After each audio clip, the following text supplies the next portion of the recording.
Let's take a look at the process for converting a Word document to a PDF. We'll do this from within Tungsten Power PDF. First we'll select Open, and then we'll change the filter to show all compatible file types. We'll select a source document, in this case a Microsoft Word document, and a few seconds later the Word document is converted into a PDF.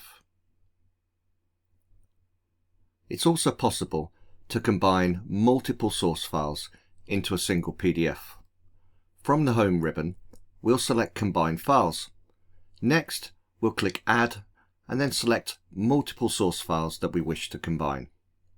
Here you can see we have 3 Microsoft Word documents that we'll combine into a single PDF document. Once all files have been added, we'll start the PDF creation process. We'll give the combined PDF a file name and then press Save. A few moments later, we can open our combined PDF file. When opening the Bookmarks panel, we can see the various documents are included in the PDF and we can easily navigate the pages.